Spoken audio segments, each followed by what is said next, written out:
gentlemen,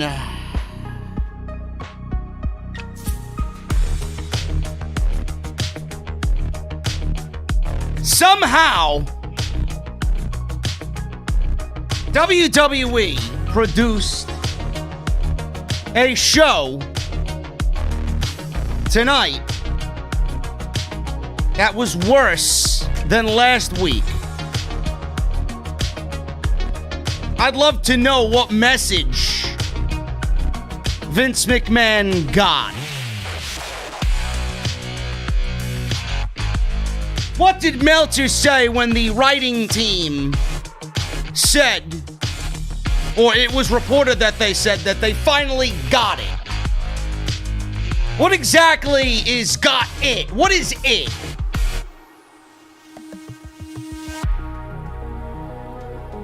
This show sucks so bad. It took every fiber of my being to hit that record button tonight. You're lucky I'm even here. I would rather play Pilot and this guitar solo 67 fucking times tonight instead of be here and talk about Raw. But I'm gonna do it anyway because I love you. This is your Monday Night Raw review and your post show with a very disgruntled JD right here on Off the Script.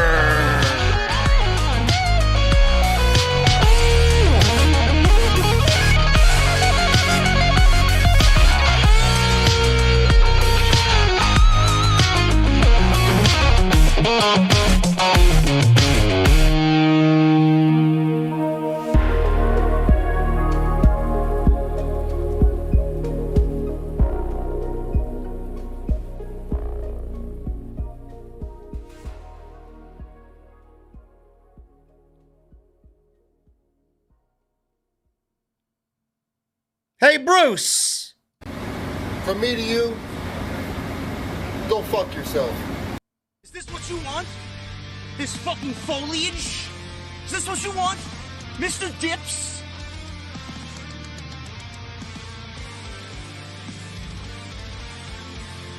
Is this what you want?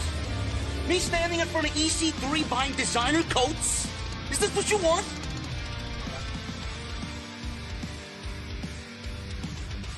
Me sitting in some hipster hotel in Williamsburg, Brooklyn, fluffing pillows? Is this what you want? I don't believe this. This graffiti art, hipster hotels, avocado toast. All I want is a fucking Guinness. An ice cold Guinness. What the hell does that mean?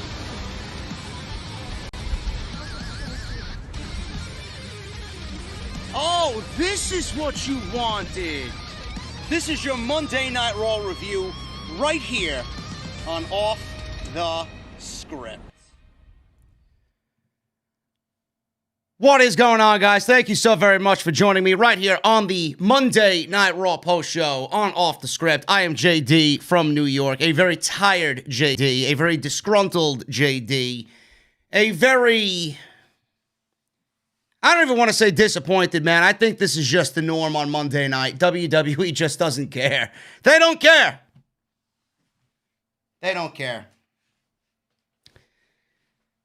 It's amazing how many people after TLC, which I will be honest, everybody on that card, 6 matches, everybody on that card worked incredibly hard on Sunday night. It was one of the better in-ring efforts by main roster WWE this year on pay-per-view. It was amazing how everybody got excited about the closing sequence of the show, which WWE clearly did not care to follow up on immediately at the top of the hour. We were fed 30 minutes of Charlotte Flair at the top of the hour because that's going to raise the fucking ratings through the roof.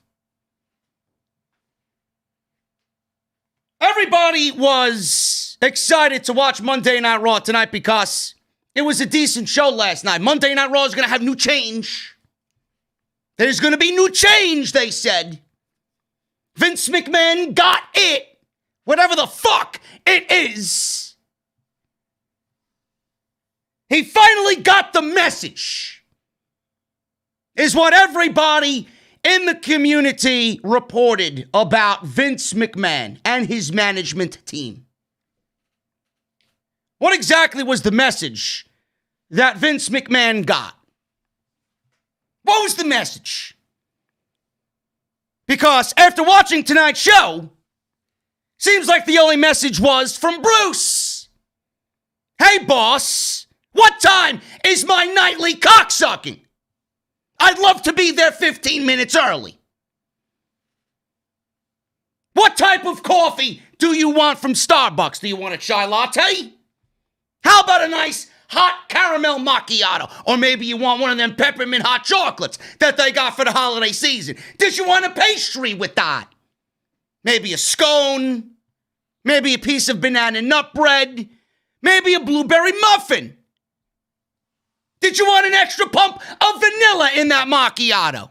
Please, boss. I'm online. I'm next in line. The lady's looking at me. Is that the message? Was that the fucking message? Certainly had nothing to do about pro wrestling. And absolutely nothing to do about fixing Monday Night Raw. Or taking Monday Night Raw in a new direction. Out of the box ideas. Out of the box ideas. The only thing jumping out of a fucking box are Bruce Pritchard and Vince McMahon dressed in fucking clown costumes.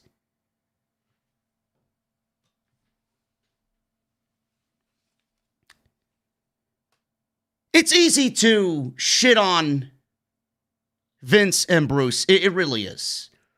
Well, we know they are to blame. We know they are to blame. I pray to the fucking gods of pro wrestling that the news comes out this week, and I pray that it's not Vince McMahon or Bruce Pritchard's idea to do a Legends Night on Monday Night Raw. Because that's exactly what was announced, folks. That's what was announced. Legends Night, because we haven't been through this same old bullshit before, time and time and time again. They do not put any effort into anything. They think this is a joke. Legends Night. Oh my God, man. How do we fix the fucking ratings? Yes, let's bring back Tatanka. How do we fix the fucking ratings, Vince? Yes, let's bring back Erwin R. Shyster. How do we fix the ratings, Vince? Yes, let's bring back Sergeant Slaughter. That's the fucking ratings idea. That's the out-of-the-box idea that Vince McMahon and Bruce Pritchard have come up with, folks. A fucking rocket launcher blast. Band-Aid. They don't even give you any antiseptic fucking medication or anything. They don't put any rubbing alcohol. Just a Band-Aid. Here you go, you fucking geek. Cover it up. Not even a fucking towel to wipe off the blood. That's all it says. I had people. Yes, Tatanka. Yeah, that's their grand idea. Let me bring back the fucking Native American Tatanka to Monday Night Raw. I had people arguing with me on social media. Why do you gotta be so negative? Why don't you just look at it as a one-night deal, man? Maybe they'll put over the young talent with the older talent. Then I seen one ridiculous tweet that Salrex sent me. My graphics man, Salrex sent me a tweet. Somebody from another podcast that I promise not to name on this show. She actually said something about bringing the Undisputed Era to Monday Night Raw and mixing it up with the Legends, getting them over and introducing them as a major faction on the Monday Night Raw roster, similar to what they did with the Shield. Now, I don't know if she's watching the same fucking show that we are. More than likely she's not. But I'd love to say, in follow-up to that, have you seen what they've done with Keith Lee? Have you seen what they've done with Matt Riddle? Have you seen what they've done with my boy Ricochet? Yeah, we want the Undisputed Era. Yeah, we want fucking Adam Cole on the main roster. Adam Cole is a national treasure. And you want to see this man buried on the main roster. Is that what you're telling me? Please, open your fucking eyes and stop being a fucking idiot. I beg you. It's not a good look. You are absolutely the bane of this product's existence. Legends Night. I could sit here and rant about it for 3 hours. Legends Night. It is everything that is wrong. Everything that is wrong with what is going on right now. I am tired of these band-aid maneuvers. I really am. Now, again, I pray to God that this is not Bruce Pritchard or Vince McMahon. I want to think, level-headed Jerry wants to think, maybe this is USA Network pitching an idea, and WWE is so fucking stupid that they can't come up with anything better because they're either stupid, they're afraid, they're timid for whatever reason to do something fun and logical. I want to think that this is USA Network pitching an idea.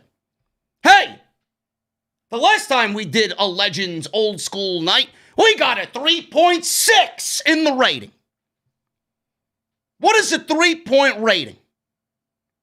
After all of this fucking absolute garbage, the worst creative year of all time in the history of WWE, what is a 3 rating in 2021, 2 weeks from now? What is that going to do for Monday Night Raw? What type of look is that? Is that the look you want? Yeah, we got a 3 rating with everybody that's not on the actual roster.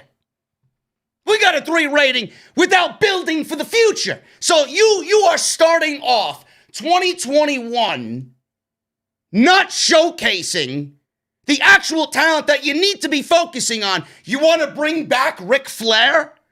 You want to bring back Hulk Hogan? You want to bring back Sergeant Slaughter? You want to fucking bring Tatanka and Ted DiBiase?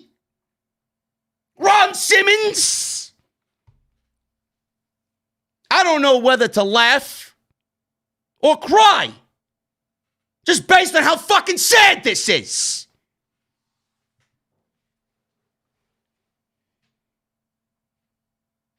This is not what we needed. These Band-Aid, run-of-the-mill, fucking haphazard ideas. This is not going to fix Monday Night Raw. I was so bored with this show tonight, I looked on several different forums and several different discussion threads about Legends Night. They all said the same thing. Desperation for ratings. They don't learn their fucking lesson. They don't. They don't. I pray to God, I hope tonight is a 1.3 rating. Then what are they going to do? I don't really understand why you just don't do what you need to do. I mean, I pretty much laid it out for you on Saturday afternoon on OTS 356. Why the fuck not? First thing we see in 2021, Royal Rumble season, right? Yeah, legends. That have nothing to do with the actual in-ring product now. Great job. I want to see everybody in the community, all these shills, jump for joy. Oh, look. Oh, look. It's Hulk Hogan. Great. Can't wait to see Hulk Hogan fucking limp his way down at 67 years old to the ring. Seriously. I can't wait for Hulk Hogan and Ric Flair to be in the middle of the fucking ring fighting over a goddamn fucking COVID vaccine. Give me a fucking break.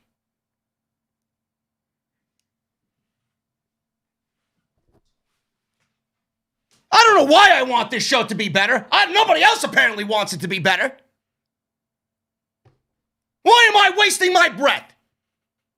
When I got fucking idiots on social media that don't know any better, they got the IQ of a bag of fucking broccoli. Then you got the people running this fucking show. They don't give a shit. Absolutely do not give a shit. Fucking Tatanka. You can bet your fucking ass he's gonna be in the fucking thumbnail 2 weeks from now. Fucking Tatanka. Yeah, I can't wait to see John Laurinaitis back and is Sting available? What about Eric Bischoff? Fucking ridiculous, man. I hate this fucking show so much, man. I fucking hate it. Absolutely hate it.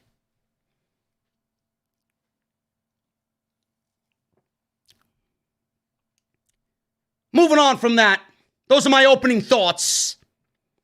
I'm sure more will come this week when we find more information on what WWE is planning for this Legends Night. But moving away from that, man, more serious matters. My thoughts and prayers this evening are with Dave Meltzer and his family. I just want to send my condolences to everybody over at the Wrestling Observer, Brian Alvarez, Dave Meltzer, and everybody. Meltzer, obviously, he announced today that his mother, Marilyn, passed away at the age of 91. Dave said that this has been coming for the last couple of weeks, and she's been dealing with health issues after suffering a stroke 4 years ago. This is from the WrestlingObserver.com. And I took this from WrestlingNews.co. And I quote, "She was a grade school teacher who graduated college at the age of 19 because they skipped her several grades and believed strongly that this was the wrong thing for children. She was the best athlete in our family, but being so much younger than her classmates, that hurt her when it came to high school sports. She was as honest as anyone I've ever met. For years, she handled Observer bookkeeping, and many, many fans spoke to her over the phone for years. She loved that, period, and loved her time talking to the readers. She loved attending the Tragos Thez Hall of Fame ceremony in Waterloo, and especially being able to spend time with Charlie Thez, as Lou Thez was her favorite wrestler, although she was not a wrestling fan.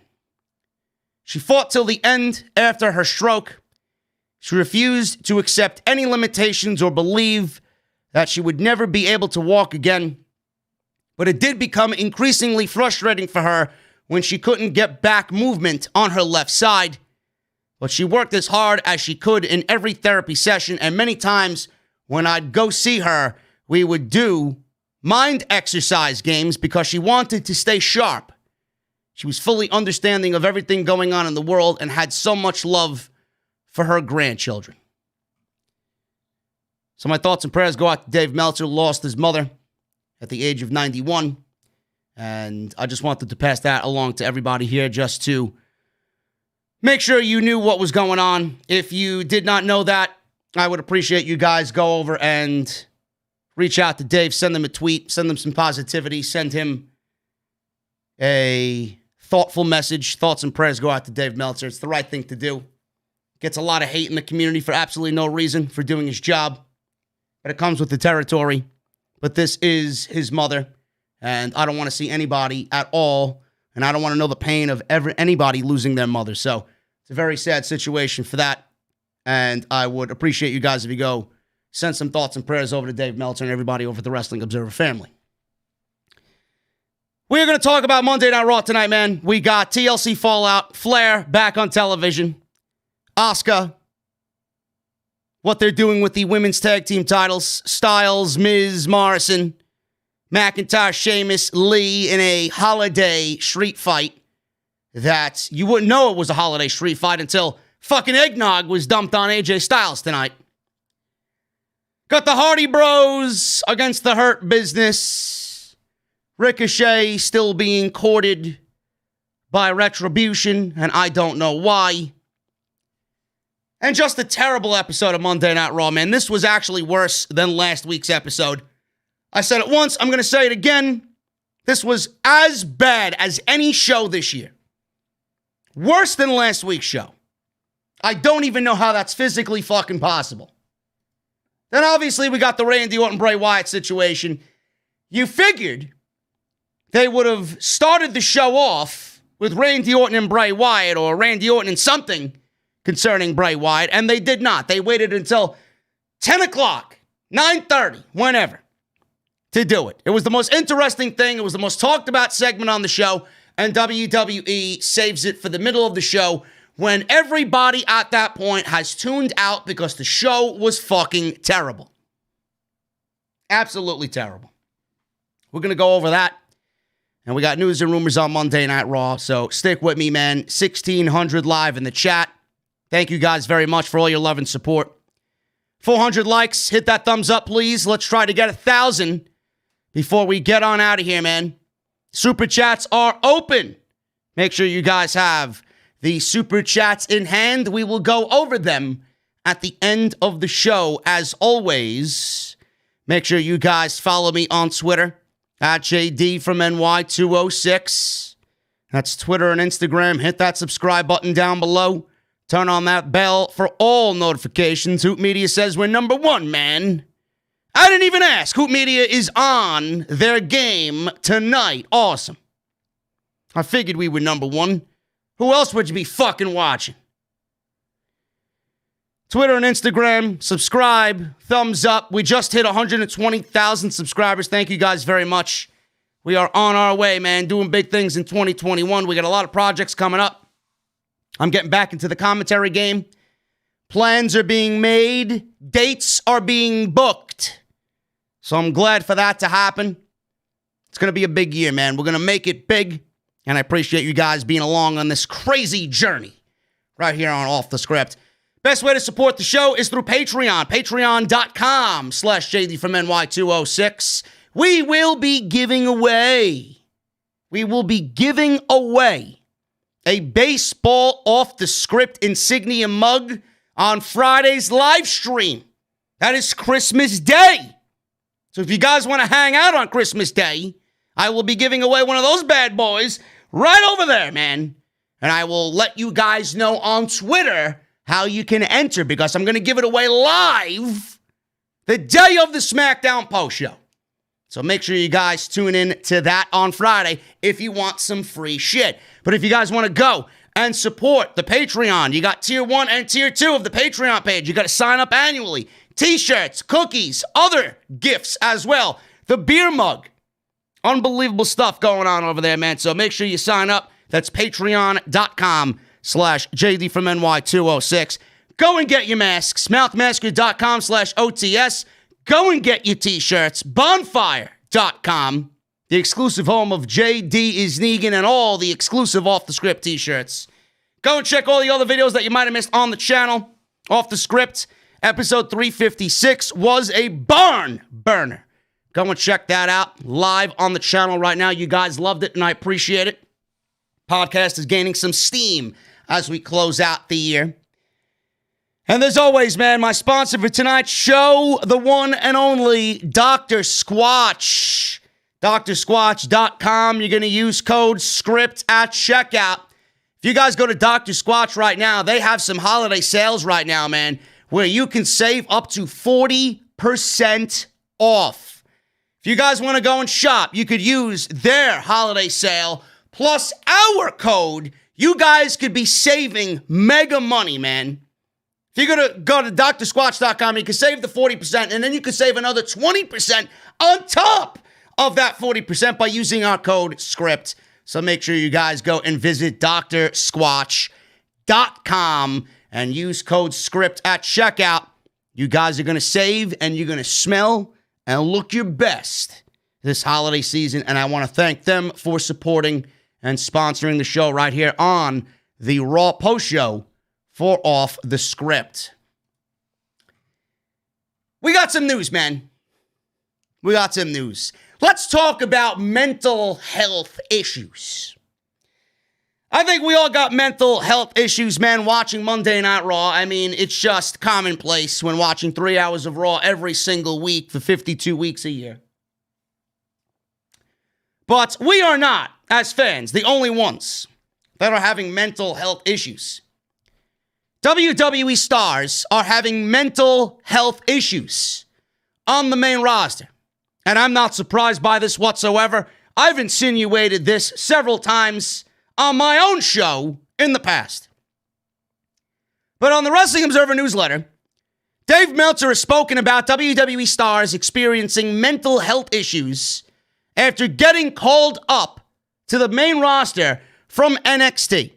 Meltzer explained that due to the mishandling of several former NXT stars on the main roster, those that have been called up are supposedly having mental issues. He says, and I quote, "There are people who would rather go to the main roster, but when they get to the main roster, that's when they start having mental issues. The problem is with these guys that people don't realize is that when they go up there and they're booked to fail and they fail, it really weighs on them. These are guys who have been nothing but successful for years and years and years at everything they've done, and everything's been positive. Then all of a sudden you start thinking and you start second guessing yourself. How many guys have you seen who are great, who are booked like shit, and all of a sudden, I don't want to say they start wrestling like shit, but they don't start wrestling like when they were good? It's because they start second guessing themselves and they begin to think that maybe that they are not as good as they originally thought." End quote. Can you imagine how stressful of an environment it is? I would never want to put myself in any one of those men or women's shoes at all. Can you imagine? Let's take somebody like Aleister Black, for example, and the Ricochet, for example, and someone like Rowe of the Viking Raiders, right? Can you imagine guys like that were treated like fucking kings in NXT because of their prior work? They were brought into NXT with the same level of trust and respect on what they do in the ring, but only difference is they're going to be given a WWE IP. They're going to be given a WWE name, an entrance, theme, a character, etc., etc. They got to wrestle a certain way. You could do some of what you've done in the past, but you got to wrestle majority of WWE way. Triple H let them do what brought them to the dance. In some cases, Triple H made them better.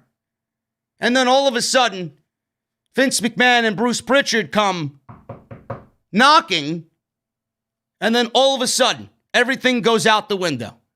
What Triple H and his team, what the indie fans seen and still know to this day, what Triple H still knows and his team still knows to this day about certain guys that have not made it on the main roster,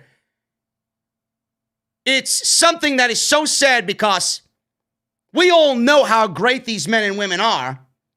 And then Bruce Pritchard says, "No, you're not a star." Or Vince says, "You're not a star." The end-all be-all might on the surface end with Vince McMahon, but that's not the determining factor of how successful you are in pro wrestling. You could go make a name for yourself somewhere else. You don't need WWE and their failures right now to stay. You don't need to put yourself in that environment. Look at what's going on around in and in WWE, around and in WWE. What is going on in WWE? Nothing. Your dreams and hopes and aspirations of doing what? What exactly do you want? You want the big payday? Go make a big payday somewhere else. You can make the same amount of money. Cody did it. Cody made a great living on the independent scene, working all over the place. I understand that people might want financial stability, but when you get to the WWE, like the Revival, it's only so much that you could take. You want to go out there and be a pro wrestler. Like, why did I get into this business to sit around in fucking catering for 6 years and make a nice, cozy paycheck? What does that do to you? Can you imagine what that does to somebody?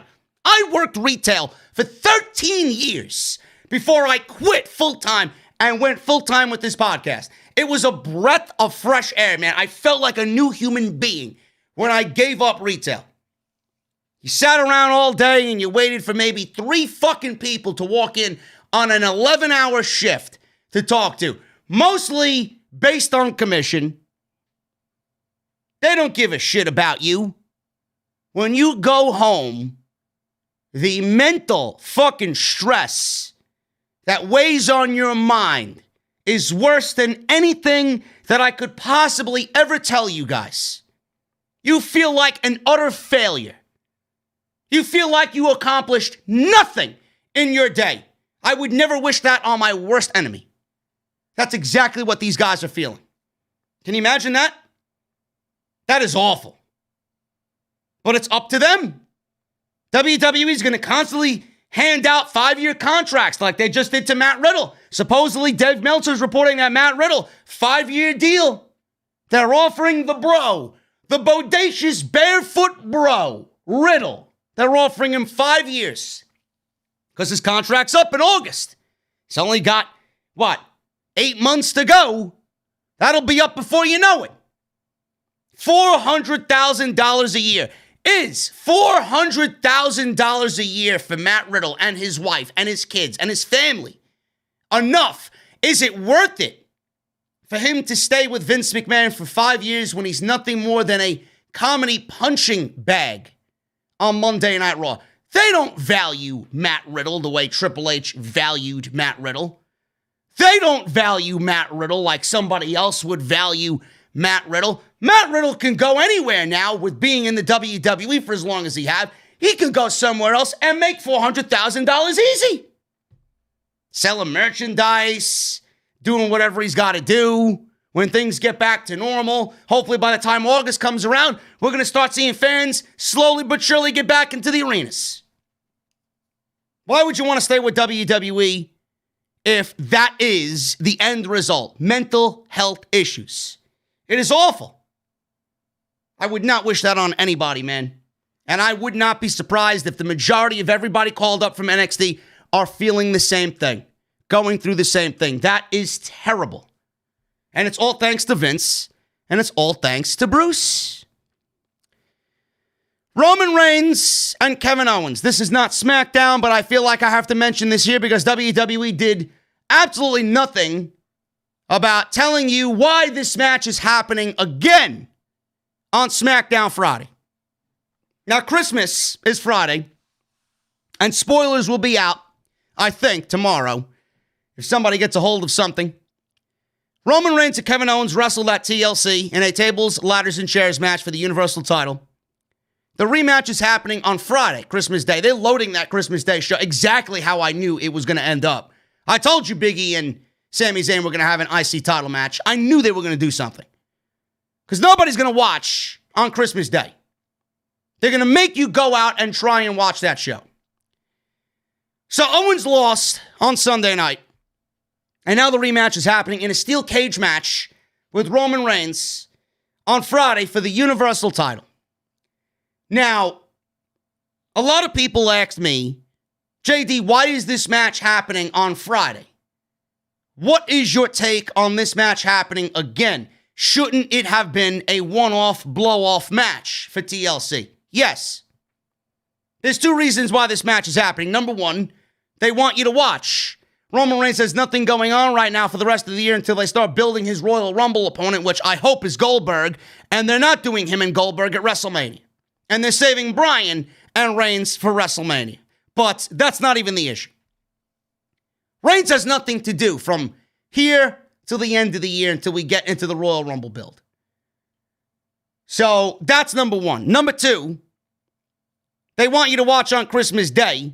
Yes, but if you really think about it, and this is why I don't understand why WWE just didn't say something on Monday Night Raw. This is a big enough match where no matter who is talking about it, at least they could give you some backlog on what's going on here. The way I see it is Kevin Owens wrestled that match in a 2-on-1 situation. Yes, the rules call for it. It's a TLC match. It's no DQ. Anything goes, yada, yada, yada. But Kevin Owens, they could have said on commentary tonight, went to WWE management, wants another shot at Roman Reigns, felt like he got fucked over because of Jey Uso. So they gave him a steel cage match for the Universal title to hopefully keep Uso out of the match. That's all I had to say. That's the way I see it. I don't know why I have to come up with that assumption myself instead of having Tom Phillips or Samoa Joe say something about it on commentary. But that match is happening on Friday. So Sami Zayn and Big E for the Intercontinental title. We got Roman Reigns and Kevin Owens in a steel cage match for the Universal title. And we got Charlotte appearing on Friday. I know. Everybody's worst nightmare. Charlotte and Asuka showing up on Friday to defend the SmackDown, or the WWE rather, women's tag team titles. So we got 3 title matches on Friday night. They want people to watch a show that normally does terrible in the ratings. And being that SmackDown's falling on Christmas, they're going to try and give you a Merry Christmas. Big E's winning that Intercontinental title. Anyway, let's move on with the Monday Night Raw breakdown here. Monday Night Raw opened up. Charlotte Flair made her way into the Thunderdome. Oh joy, oh joy. Jaxson says it was an exciting moment to see Charlotte Flair return after 6 months being away. He may be the only one that's excited. So she was in the ring. She was wearing her robe. She smiled. We've seen footage of Nia Jax and Shayna Baszler with Asuka and Charlotte last night at TLC. Ending with Asuka and Charlotte celebrating winning the tag team titles. Charlotte said, well, would you look at this? I am in the Thunderdome. And then she says, and I quote, and what would the Thunderdome be without the Queen? What would the Thunderdome be without the Queen, folks? Better? It would certainly be a better Thunderdome without the Queen. What would the Thunderdome be without the Queen? The same as it's always been. Garbage. Queen or no Queen, Raw and SmackDown in the Thunderdome are trash. Sorry to say, Miss Flair. She said she is a champion at her core. And nothing has changed in the last 6 months. Great. We know that already. Man. When a friend asks for help, and there's something in it for me, all they have to do is ask. I'm sorry, I don't realize where and when and how your number one arch nemesis is now a friend. Where did that happen? How did that happen?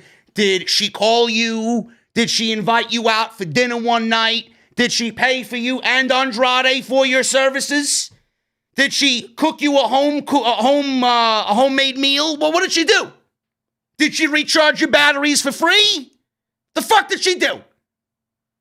Did she install an antivirus program firsthand? The fuck did she do?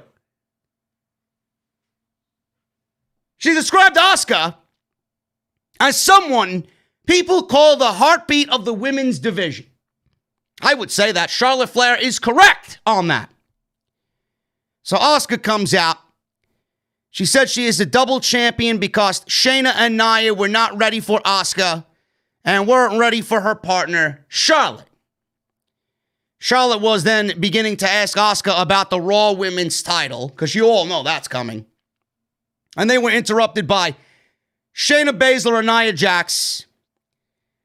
So Jax was in the ring and said it was good to see Charlotte after 6 months. Her broken arm looks healed, she said. But it hasn't seemed to cure that robotic voice of yours. So, Nia Jax is mentioning Charlotte's robotic voice on Monday Night Raw. Either A, Nia Jax is really trying to make me a fan of her work.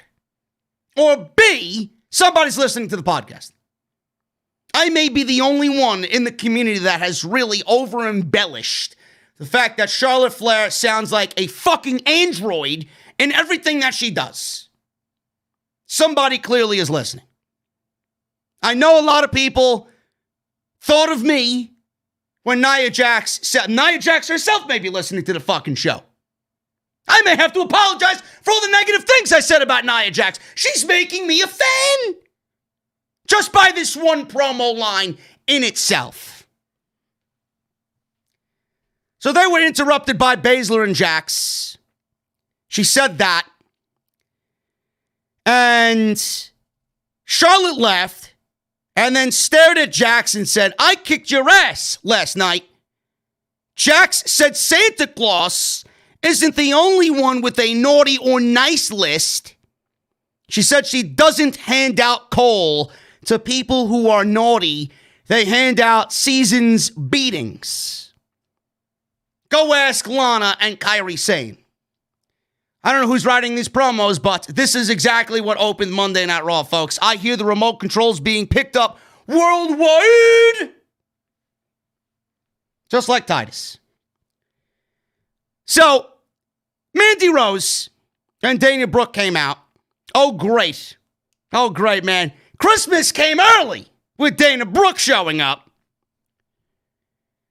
So Phillips said that they are the scheduled opponents for Jaxson Baszler tonight. Rose said Nia and Shayna look different after a couple of holiday-themed insults. Something about a reindeer. Charlotte then mentioned something about a referee. And then she accidentally called Shayna Baszler Shayna Blazer. I guess maybe they had a malfunctioning mechanism in Charlotte somewhere along the line. Maybe they didn't install a proper program correctly. Maybe she didn't update her firmware. Maybe she had an outdated fucking vocabulary program installed.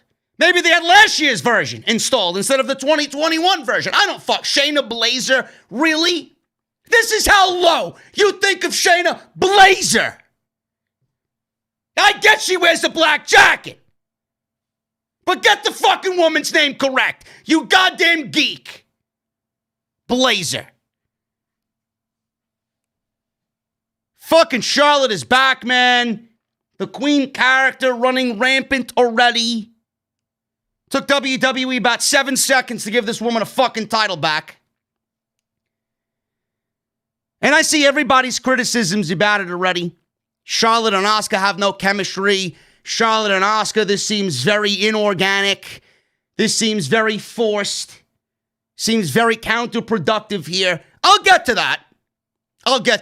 I hear your cries. I hear your concerns. Don't worry. Nia Jax and Shayna Baszler versus Mandy Rose and Dana Brooke open the show. Oh joy, oh joy. It's Christmas time, folks. We're getting the gift of Dana in the ring. So Charlotte and Asuka are on commentary. I could barely hear anything Charlotte is saying. Again, forced and just unnatural is the way Charlotte comes off with this pairing of Asuka. Nia dominated early. She threw Dana to the outside. Mandy Rose came in and dove onto Shayna and Nia. Rose and Brooke taunted Charlotte and Asuka at ringside on commentary. Nia responded by throwing Rose into the barricade. Shayna and Nia worked over Rose's right knee. Kept her away from Dana Brooke for a little bit. Nia tries a leg drop, but Mandy dodged. Shayna Blazer tags in. And Mandy finally gets the tag to Brooke, who hits a senton, but Nia drags her out. Mandy hits a knee strike off the apron, and Brooke hits a springboard back elbow, being that it's the only fucking thing that she can do correctly. Shayna Blazer tries to stomp Brooke's elbow, but Brooke dodged into a roll-up, which Blazer counters into the Kirifuda clutch to pick up the victory for her and Nia Jax. After the match, Shayna Blazer and Nia Jax stared down Charlotte and Asuka, but Rose and Brooke pushed Baszler and Jax out of the ring and stare down the champions themselves. Ooh. Oh, man. Such intrigue in the women's tag team divisions. Oh, my goodness, man. Nobody gives a fuck. 30 minutes of this hideous garbage opened up Monday Night Raw. You opened up the show with this instead of Randy Orton and Bray Wyatt. I really don't understand you. I really don't get it. I really don't get it. It's like they want to make a terrible fucking show. So I got two pieces of information on this. Number one, Asuka made history last night at TLC. Following her win with Charlotte Flair at TLC, Asuka made history becoming the first woman to hold the tag team championship with two different partners. Asuka first won the women's tag team titles with Kairi Sane at the Hell in a Cell pay-per-view, which was the start of The Fiend's burial. And then they held those belts for 180 days before dropping them back to Nikki Cross and Alexa Bliss at WrestleMania 36. This is now Flair's first reign with the titles and Asuka's second, while Asuka isn't the first woman to hold the titles on two separate occasions. She's the first to do it with two different partners. Some have speculated that WWE is going to spin off into a Raw Women's Championship feud between Asuka and Charlotte Flair following TLC, which we all know is coming. So when that happens, that remains to be seen, but it may be coming sooner rather than later, being that Charlotte Flair has already mentioned the Raw Women's title before she got cut off tonight by Shayna Baszler and Nia Jax. Also, Lana. Because people actually think that this was the long-term plan of WWE to remove Lana for Charlotte Flair. You are a long-term fucking idiot if you think that. People actually think that Lana, taking her out of this situation, was in the plans. I don't even know how these people exist, to be honest with you. Lana and the push for Lana actually started off as a punishment in the report that I'm about to read to you from Dave Meltzer. Now, it definitely did start off as a punishment. And it was a punishment all along. WWE loves to punish in multiple different ways. They love to blatantly punish. Then they love to give hope. And then they love to take that hope away. So whatever happened with Lana, oh, but JD, she pinned Shayna Baszler. Oh, but JD, she pinned Nia Jax. That was all part of the punishment. That was all a part of the punishment, folks. You know, you go through a table for 9 straight fucking weeks, and then they give you a fucking morsel here and a morsel there, and then they take everything away. Right back to the beginning for you. Right back to the fucking gulag for Lana. Meltzer says this, and I quote, obviously, this started off as a punishment. Obviously, and then somebody got the idea that it was funny, and they kept doing it. Then the mentality was that she's going to get over really big, how that was going to happen, because A, nobody gives a fuck about Lana, and B, there's no fans. Who is she getting over in front of? They thought that she was going to get over really big, and then, you know, she didn't. But that was their mentality. I was told about it all the way through. Obviously, the original idea was, I'm not saying I believed it. I'm not saying it would get her over. I was laughing about it, that it would get her over. So big the whole time that they were doing it, they had this entire perception of Lana thinking about it in the way of Daniel Bryan. They thought they were going to get Lana over as big as Daniel Bryan, is what Dave Meltzer implied. End quote. So Lana was being punished. Obviously, people were like, oh, she's definitely being punished for Miro. Then you got some people saying, oh, she's not punished for Miro going to AEW and saying bad things about Vince McMahon on his first night there. Of course, that was the fucking reason. Of course, that was the reason. You don't think that was the reason? You're a fucking idiot. It would get her over so big the whole time they were doing it, but that is how they think because of freaking Daniel Bryan. They used the Daniel Bryan mentality for Lana. It was never going to work out that way for Lana, ever. Like I said before, I'm going to say it again. We would actually have to give a shit legitimately about Lana for Lana to be over. Nobody gives a shit about Lana. The Hurt Business, they were backstage. They crossed paths with a hapless-looking fucking geek backstage. He was wearing a New Day t-shirt. So they tore off the New Day t-shirt, and he had a white t-shirt underneath. And then they put a Hurt Business t-shirt over him that was about 3 sizes too big. And he walked away like a fucking geek. And Bobby Lashley was like, keep your head up, pal. Keep your head up. This guy was being bullied backstage. Good. For wearing that fucking New Day t-shirt, you should be fucking bullied. Is he one of the creative writers? I'd love to know. So MVP, I will say this about MVP right now, man. You know, when you want to talk about the Slammy Awards, I looked at the Slammy Awards for Superstar of the Year, man. I don't see MVP in the Superstar of the Year. Why not? MVP should absolutely be in consideration for the WWE Superstar of the Year. Not for what he's done in the ring, but what he's done for Bobby Lashley, Shelton Benjamin, and Cedric Alexander. This guy's taken 3 fucking jobbers and made them into fucking main event acts. Why isn't MVP in the Superstar of the fucking Year list for the Slammy Awards? I don't get it. He's got my fucking vote. Especially on Raw. MVP introduced the VIP Lounge and touted his championship. Tag Team Champions championship win last night at TLC.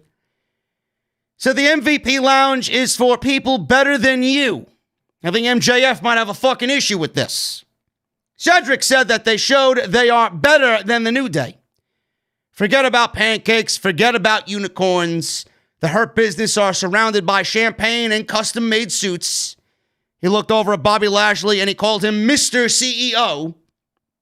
He said they have proven their dominance and there isn't a man alive, said Lashley, that would be able to beat him for the United States Championship. MVP said he invited a photographer to take photos in the ring with all of them.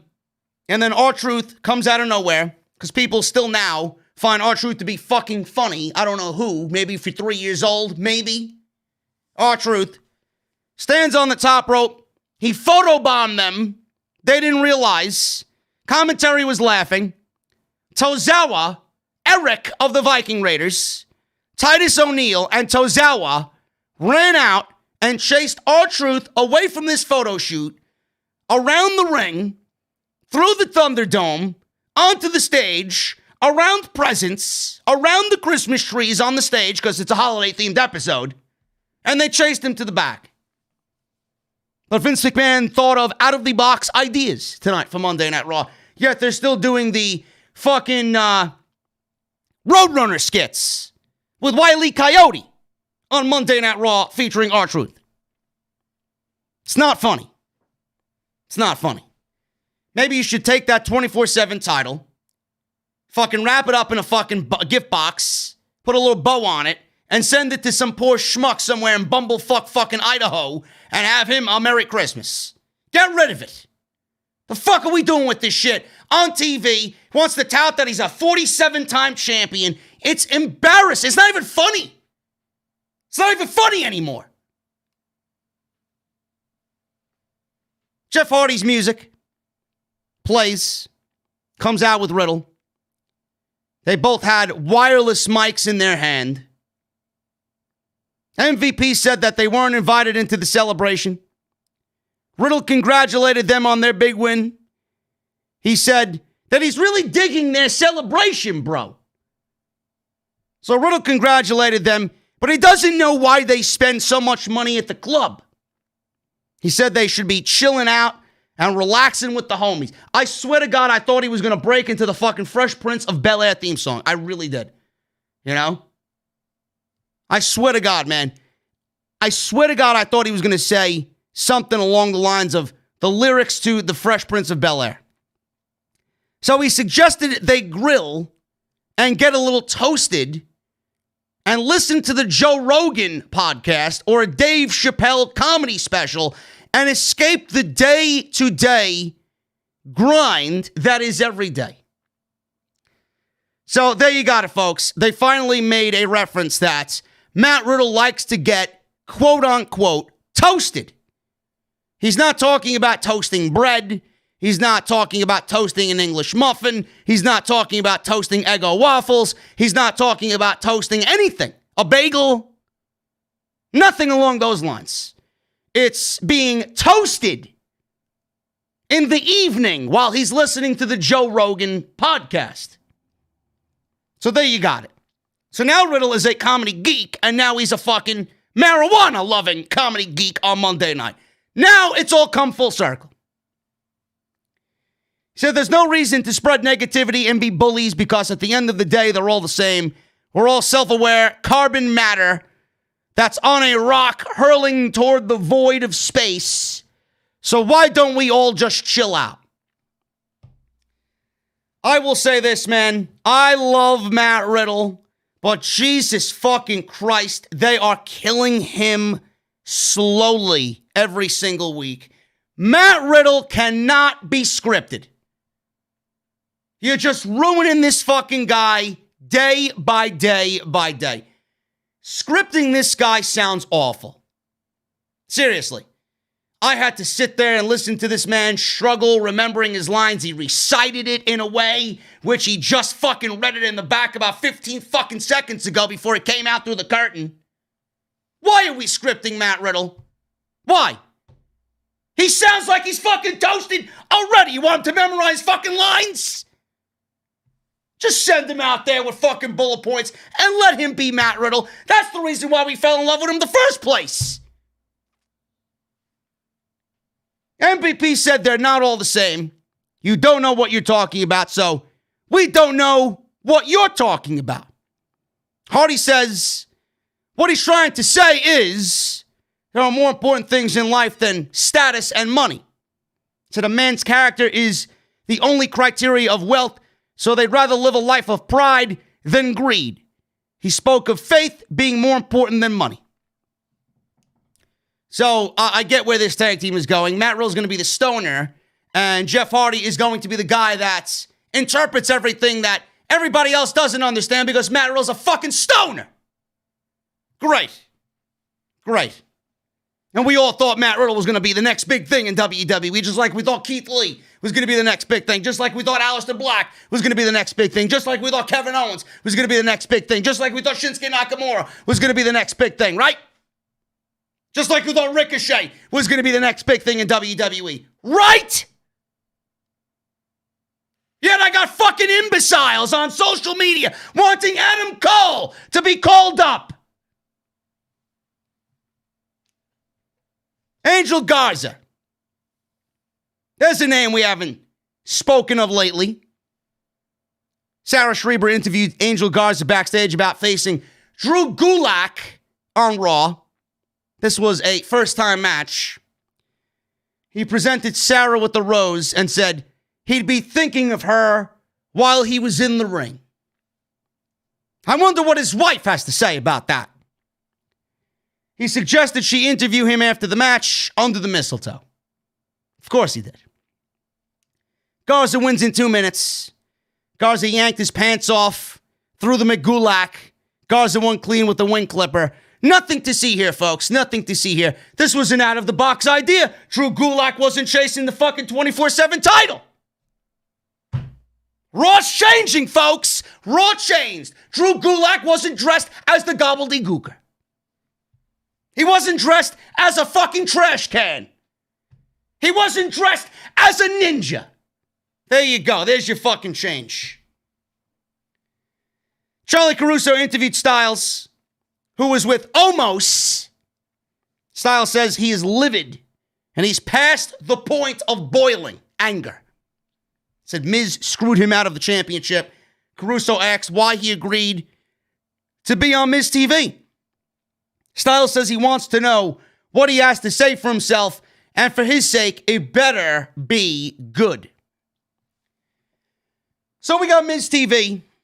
Miz and Morrison were in the ring. He said, in life, you aren't often presented with an opportunity to become the WWE champion. And last night, he had that chance to etch his name in history as a 2-time WWE champion. He said he failed himself and his family, and for that, I am sorry. Morrison said that this isn't his only apology tonight. Now, I got news on The Miz. The Miz, in fact, did make history at at TLC with the Money in the Bank briefcase. Now, Miz cashed in, failed, made the ladder match between Styles and McIntyre a triple threat match. It did not go as planned because he lost. So McIntyre was able to overcome all the odds here, climb the ladder, retain the title. According to WWE Stats and Info, the official Twitter account of WWE Stats and Info, they noted that The Miz made history, but perhaps not the way that he wanted to. They say, and I quote, Mike Mizanin is now the only superstar in WWE history to have a successful and unsuccessful Money in the Bank contract cash-in. So he cashed it in successfully and then unsuccessfully cashed it in. So he's the only superstar to have ever done that. So look at that. Mike Mizanin, The Miz, did make history at TLC last night. So Styles made his ring entrance with almost shot Miz a dirty look. They were both angry. Miz says he invited Styles out there because he wanted to offer an explanation. He said he's not usually an impulsive man, but he took advantage of the opportunity. Styles interrupted and said he might be the biggest idiot on earth, which in fact he really is. The Miz is a fucking idiot. He got into that match and he cashed in, climbed up the ladder like he's a 98-year-old grandpa, and he cost himself the match. He looked like a fucking idiot last night. I ranted about this for about 10 fucking minutes. What difference did it make giving the briefcase to The Miz instead of keeping it on Otis? What did it do for anybody in this situation? Didn't make The Miz look good. It didn't make Morrison look good. It didn't make the Money in the Bank briefcase contract, Money in the Bank fucking pay-per-view look good. All it did was expose WWE for their fucking brilliant fucking failures and the deterioration of the Money in the Bank contract. I said last night, I don't know why you just didn't keep it on Otis. Have Otis make a dumb babyface move by cashing it in the right way against Drew, against Roman. Have him go 15, 20 minutes with Drew or Roman. That would have served a better purpose. That would have served a better purpose for the briefcase, for the concept, for Otis. Drew McIntyre could have brought Otis to a great match, a semi-great match, whatever. Could have made him look good. Roman, everything he touches lately turns to fucking gold. You could have did Roman versus Otis and really build around it for a couple of weeks. Oh, look, Otis is cashing in his briefcase like the blue-collar fucking man he is. I don't know. Why do I book this show better than the fucking people that work there? How does anybody think that isn't a better idea instead of The Miz failing? All you did was ruin everything around it. So Styles says he might be the biggest idiot on earth, which in fact he is. He called himself selfish and incompetent, so he cashed in the Money in the Bank contract in a ladder match, and they both lost because of him. Miz stood and enraged, said that contract was everything to him. He yelled that 10 years ago. He main evented WrestleMania, and this was going to be the same this year. He said for 15 years, he dedicated himself to being the poster child of WWE, and nobody respects me, he says. Nobody cares. He said maybe if he cashed in at the right time and won, everyone would respect him, and he could have taken Raw to new heights. Doubtful. He said he can't do anything about that now, but he wants to make things right with Styles. So he apologized to him. We were both robbed last night. I blew it. Said he wanted to make things right, so he offered him a chance to co-star in the latest installment of The Marine. They showed a Marine 7 poster with a very small image of Styles behind The Miz. Morrison wasn't even in the fucking picture, but they had almost plastered right there, starring more than they did Styles. So Omos and Morrison chimed in. Miz watched all the bickering going on. Everybody was arguing with each other. He said Omos is right that Morrison cashed in the contract. He said he's the only one who can cash it in. Do you know what that means? I demand my Money in the Bank contract. I deserve it. Drew McIntyre walked out, and he said they have a 6-man holiday street fight tonight, and he's going to be the one to take them all out. Said after TLC, he had a little celebration. He had a napkin with him. He wrote down what he wanted to say because he was out with Keith Lee and Sheamus the night before after their match at TLC, and he had 10 pints of Guinness, he said. Good on you. I gotta have 10 pints of Guinness just to forget this fucking terrible episode. So he noted that he left a nice little mark on Styles' cheek from their TLC match. He says he's been reminiscing about last week's Nightmare Before TLC. I guess tonight would be Nightmare Before Christmas. Because that's exactly what this fucking show was, a nightmare. He said he has an idea for a sequel. Pulled out a napkin.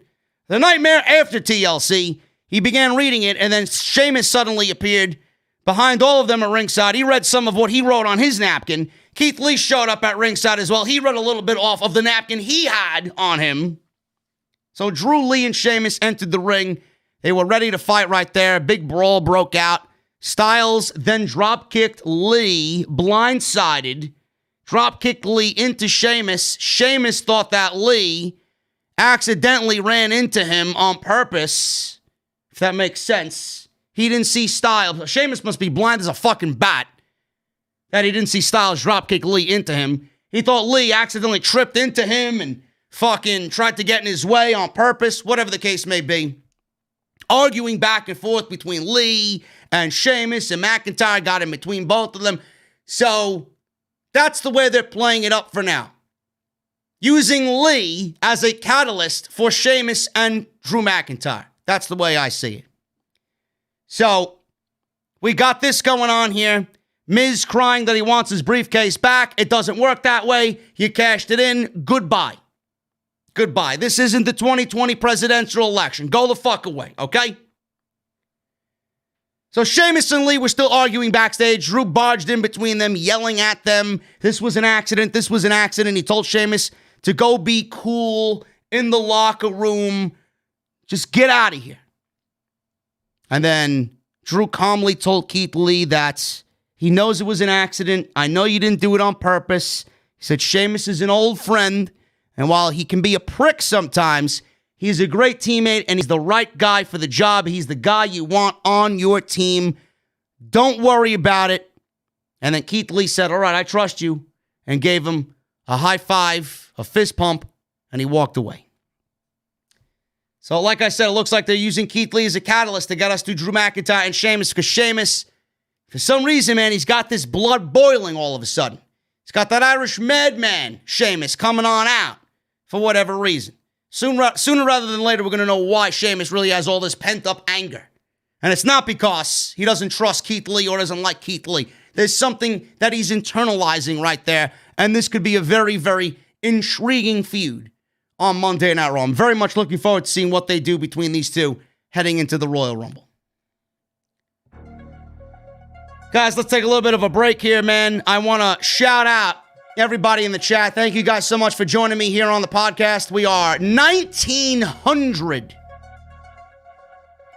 1,900, man. The power of TLC. Awesome.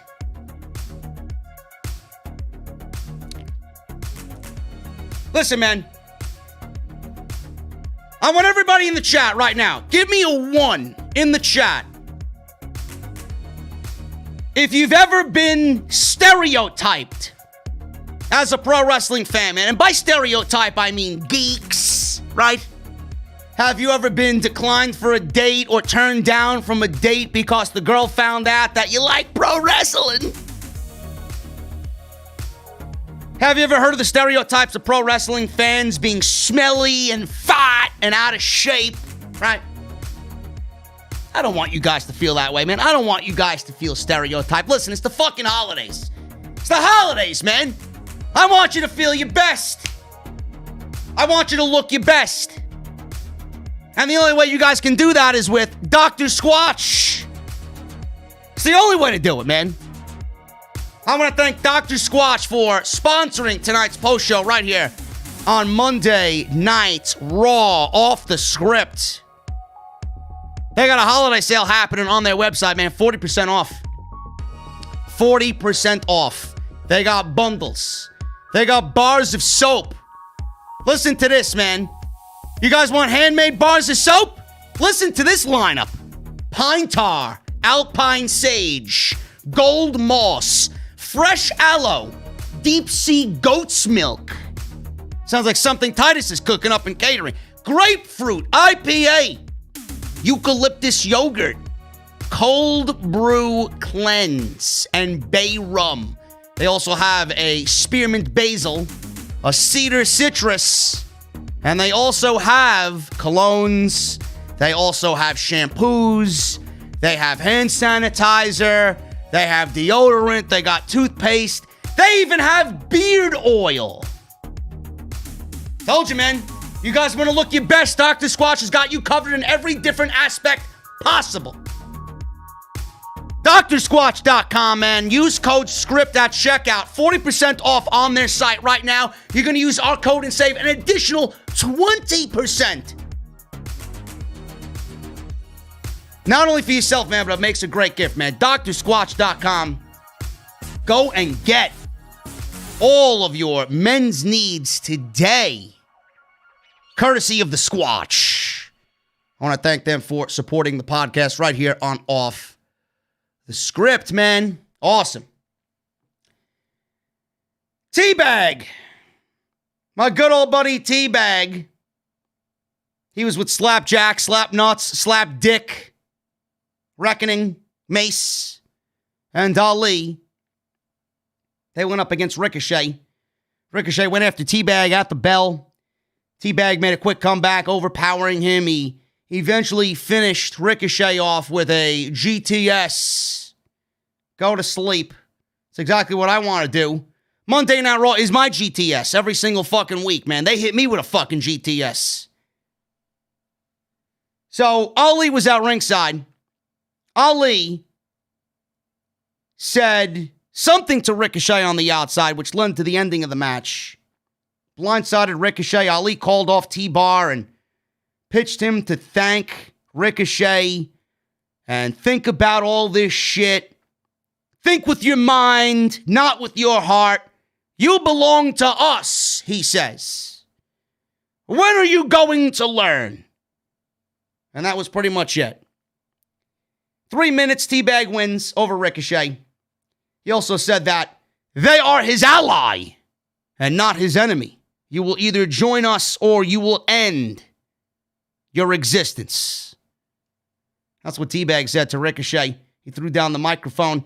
Retribution wants to enlist Ricochet. Why? I don't know. I'd love to know why Ali wants to enlist Ricochet. Like, why do you want somebody that is an actual fucking loser in your stable? How is he going to make Ricochet any better than he is now? You're taking a failure and putting him into a failing situation. I'm telling you right now, Ricochet's retribution will be him leaving WWE. That's his retribution. In January, that's his retribution. I think he's got a contract coming up, if I'm not mistaken. MVP and Bobby Lashley versus Matt Riddle and Jeff Hardy. This was a tag team match, and I expected Matt Riddle and Jeff Hardy to win this match because they weren't going up against Shelton Benjamin and Cedric Alexander. But they lost anyway. Matt Riddle and Jeff Hardy, man. The Hardy Bros off to an 0-1 start as a duo. Hardy and Lashley started off with Hardy rushing at Bobby Lashley. Tagged in Riddle. Riddle tried for a sleeper, but Lashley knocked him off, took him down with a clothesline. Tagged in MVP. Hurt Business worked over Riddle in that corner before Riddle managed to get a series of kicks on Lashley. Gave him an opportunity to tag in Matt Hardy again, who managed to take down Lashley. Only for a 1 count. So you got the Hardy Bros here hitting a series of tag team moves. Nicely done. I'll give them that. Some nice tag team continuity here by the Hardy Bros on MVP and Lashley. Hurt Business escaped to the outside. Hardy and Lashley were brawling before Jeff got onto the top rope. Lashley managed to push him down to the floor. Nasty fall for Jeff Hardy there. MVP tagged in, worked over Hardy's left arm. that was apparently injured in the fall off the top rope. MVP hits Bolin. His elbow drop gets a near fall. Tries for a corner kick, but Jeff dodges it, hits Whisper in the wind before tagging in Matt Riddle. Riddle takes down MVP, hits a fisherman suplex, goes for the pin, but Lashley breaks it up. Drags MVP to the corner, tags himself in. Lashley dominates over Riddle. Tries for a stalling suplex, but Riddle fights out. Jeff makes a blind tag as Riddle hits a knee strike on Lashley.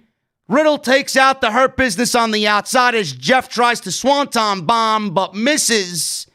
Lashley tried for the spear. Hardy counters into a twist of fate attempt. Lashley counters that into the Hurt Lock. And Jeff Hardy taps out as the Hurt Business win against the Hardy Bros. Not bad. Not bad. Probably the best match of the night if you ask me. But the Hardy Bros, they already lost. So, according to me and my sources, it looks like we may be getting a tag team match of sorts somewhere down the line because the Hurt Business are a heel tag team. The Hardy Bros are a babyface tag team.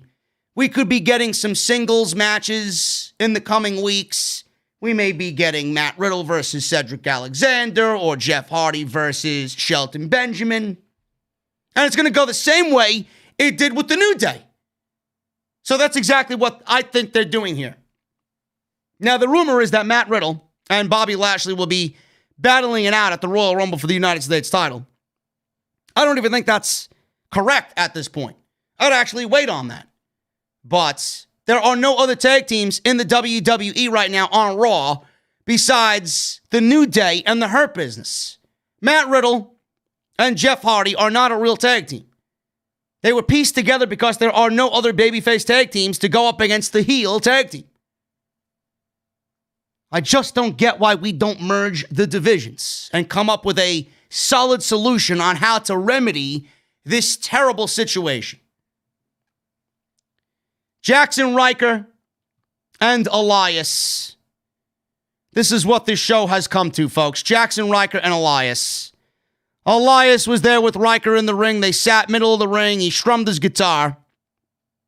Talked about going number one to the charts and then being electrocuted and surviving. We heard this already. Seriously. He said his 2020 has been a whirlwind. And he said his music changes people's lives. So then the Lucha House Party interrupted. Gran, Metalik, and Lince Dorado ran down to the ring. I guess they gave up chasing R-Truth and the 24/7 title. This is why people don't watch this show. How could anybody possibly care about Elias and Jaxson Ryker against the Lucha House Party? Wasn't even Elias wrestling. It was Jaxson Ryker wrestling. And he squashed Gran Metalik in 1 minute. Sit-out powerbomb, and that was it. All while Elias sat on the top rope and strummed his electric guitar. Great. This was Jaxson Ryker's first main roster match ever. He was actually in the ring winning over the guys that they broke him away from, who are more talented than Jaxson Ryker. Knights of the Lone Wolf. We got Wesley Blake and Steve Cutler. Not in a ring yet wrestling, but we got this fucking clown, Jaxson Ryker, in the ring wrestling, winning. Something ain't right there. Moving on.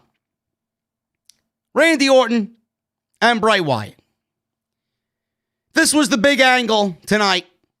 Don't know why they didn't open this on the beginning of the show. But here we are. Into hour 3. Came on the show around 9:40, 9:50 or so. I got news on the Firefly Inferno match. The idea behind the Firefly Inferno match at TLC was something Bruce Pritchard came up with. So this was, according to Ringside News, WWE did not confirm any specifics about the Firefly Funhouse match until we actually heard Tom Phillips say, well, the loser of this match will be the one who's set on fire. Great. Like we didn't know that. We had a wrestling ring. We had fire in and around the Thunderdome. It's a cool visual, but it was nothing new. It was nothing different. It was the same old shit. So, Ringside News was told that this is a result of WWE's creative tailspin and freefall. This match is something Bruce Pritchard thinks is new and different to pitch. Vince McMahon obviously takes everything that Bruce Pritchard says as gospel. Pritchard knows how to speak the McMahon language. The Firefly Inferno match was a concept that Bruce pitched because it's new and it's different. It really wasn't new or different, folks. It was desperate because WWE needed to get people talking about something that right now nobody is talking about. WWE, Raw, Randy, and Bray. It didn't do anything for me. All it did for me was really just get me in the mindset that The Fiend is dead. Bray Wyatt is dead. I had people arguing with me over social media about, oh, this is long-term storytelling. Comparing this to when The Undertaker was buried alive. Kane. They're comparing The Fiend to Kane and The Undertaker. I'm like, what world are we living in? Everybody that came to me with these fucking lame-ass excuses, you probably weren't even fucking born until after Kane retired. And you want to talk to me about fucking Kane and The Undertaker. Bray Wyatt is not Kane or The Undertaker. Let's get that out of the fucking way right now, okay? Number two, this is long-term storytelling. This may be long-term storytelling, but I don't really know who the fuck gives a shit. Oh, he's going to come back even more evil. He's going to come back and raise from the dead. Who gives a fuck? The only person that fucking cares is the geek on social media with the fucking Peyton Royce avatar. Hiding behind some fucking wrestler's avatar. Nobody gives a fuck about Bray Wyatt. Oh, excuse me for not giving a shit. They fucking killed his character off in about a year. And you want me to give a shit about Bray Wyatt? Let me correct you fucking geeks about something. Number one, Bray Wyatt's dead. He died at Hell in a Cell last year. Because they put your beloved Fiend inside Hell in a Cell against Seth Rollins, who was a babyface that was forced to turn heel because WWE booked him into fucking oblivion. Okay? Number one. By that, they turned the Fiend into a babyface. Dead. They didn't give him the championship on that night when they should have. Brand new character, evil, can't touch him. Nobody knows how to figure him out. They end a Hell in a Cell match in a fucking no contest. You're locked inside a structure that calls for last man standing. Yet you want to stop the match because referee says, oh, no, it's too violent. Yes, Mick Foley somewhere is fucking cringing from ear to ear. Or I should say from ear to no ear. Then we get The Fiend winning the Universal title or the WWE title, whatever fucking title it was, the Universal title, at a Saudi Arabia show. And all of a sudden, he's got to defend this title against Goldberg. He loses it to Goldberg in 3 minutes. Then he goes to WrestleMania, has a Firefly Funhouse match with John Cena. That wasn't even a fucking match. It was more of a cinematic movie for 15 minutes. Good for what it was, but not going to go back and rewatch it. It's a one-time viewing experience for me. Then he has a feud with Braun Strowman. Braun Strowman's the new champion. We got Bray Wyatt and Braun Strowman playing up their Firefly Funhouse theatrics because Braun Strowman was a member of the Wyatt family. He was the black sheep of the Wyatt family, yet I'm supposed to care about Braun Strowman's inclusion in the Wyatt family. Who the fuck gave a fuck about Braun Strowman and the Wyatt family? I don't know. 4 months of this garbage, so much so that they had to bring back his old fucking Eater of Worlds character to continue this feud because they had nothing else. He wins the title. For 1 week, he holds the title, drops it to Roman Reigns, gets shipped over to Monday Night Raw because he can't be on the same brand as Roman. And now he's doing what he's doing on Monday Night Raw. And then he gets paired with Alexa Bliss, who overshadows him and is actually keeping him relevant. And now he was at TLC with Randy Orton, and he was burned alive by the Viper. Only to come back when WWE finds it ready for him to come back, and everybody's going to be like, oh my God, look. Oh my God, storytelling. Storytelling. Folks, name one thing.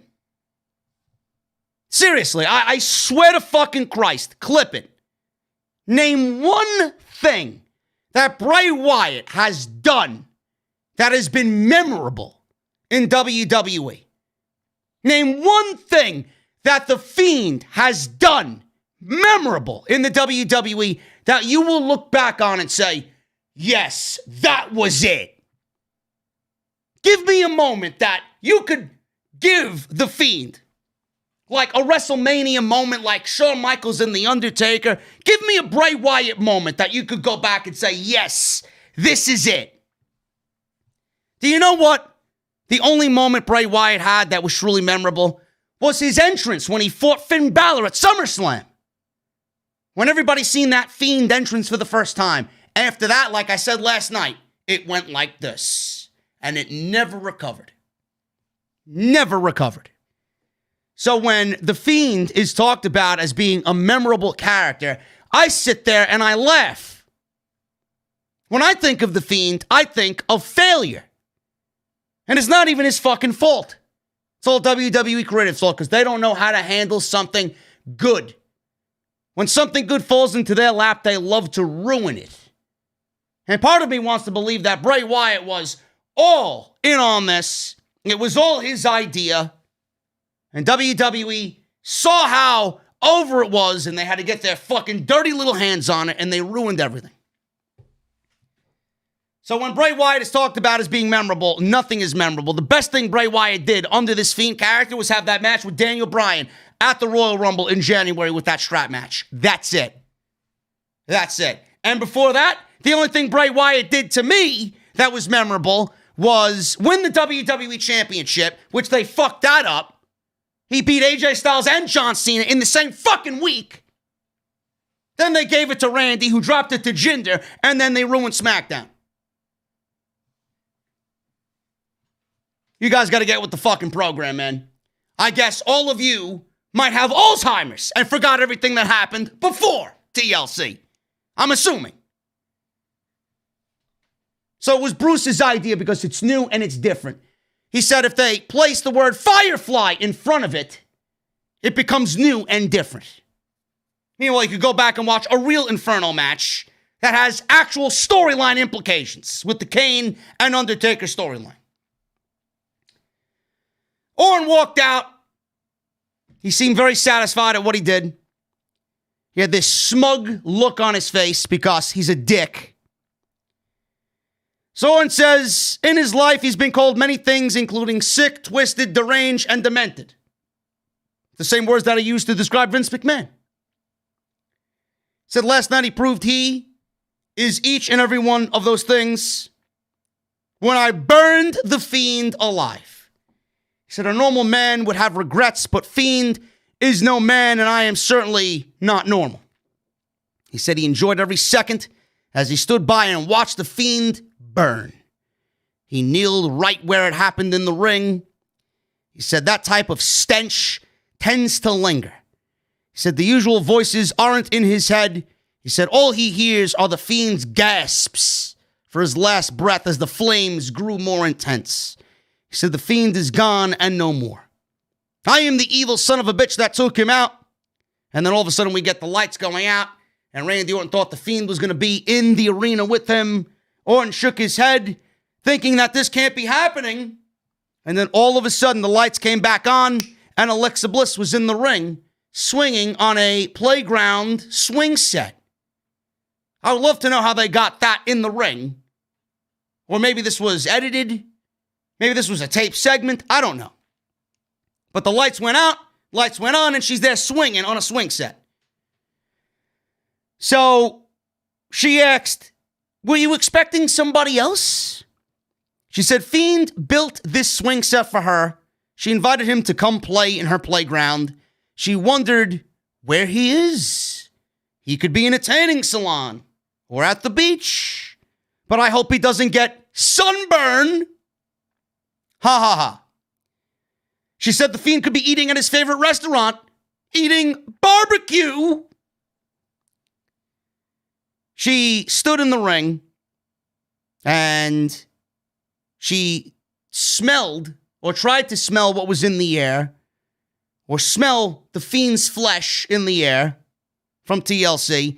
It's almost as if he is absorbed into the mat under each layer of the earth. He's home. But if he ever leaves home, he might come back to Alexa's playground. She got really angry and sinister then and said if he ever returns, it'll be unlike anything he has seen before.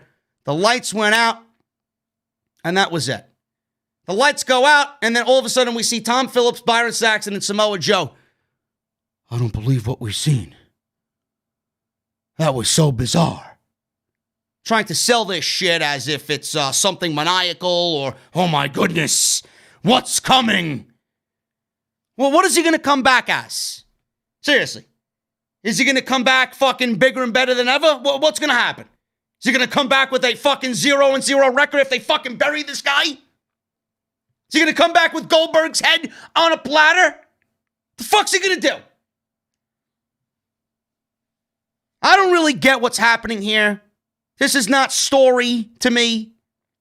Is this a rebirth of the Fiend character? Who gives a shit? Is this Bray Wyatt reinventing himself with a new character? Who gives a shit? You trust these people to do anything right with this guy after a year and a half of failure? How many times does he have to lose for you guys to get it in your head that he fucking sucks?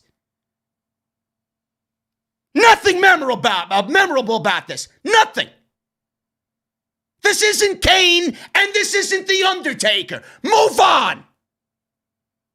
It's 2020. You want fucking supernatural fucking characters on television. If you want supernatural, go watch some paranormal shit. Now I gotta watch fucking pro wrestling with a guy burned alive. He's gonna come back bigger and better than ever. We're not fucking 6 years old anymore. Asuka and Charlotte versus Peyton Royce and Lacey Evans. Charlotte and Asuka win in 7 minutes. Let me tell you about this fucking match. We got these two teams in the ring. I don't know why Peyton Royce is still tag teaming when they broke her away from Billie Kay to make her go single, but here we are. So Asuka manages to go one-on-one with Peyton Royce and Lacey Evans. Nia Jax and Shayna Baszler are watching backstage. Peyton Royce is taking it to Asuka. Lacey is attempting her moonsault, but Peyton tags in and goes for the cover. Asuka kicks out. Asuka is getting heel heat on her. She's getting beat down in the match. So she makes the hot tag to Charlotte. Charlotte cleared house, tossed Evans out of the ring before Royce managed to lock in a single leg Boston Crab on Charlotte. Evans played defense here, and Asuka took her out. Asuka took down Lacey, allowing Charlotte to lock in the figure eight to pick up the win.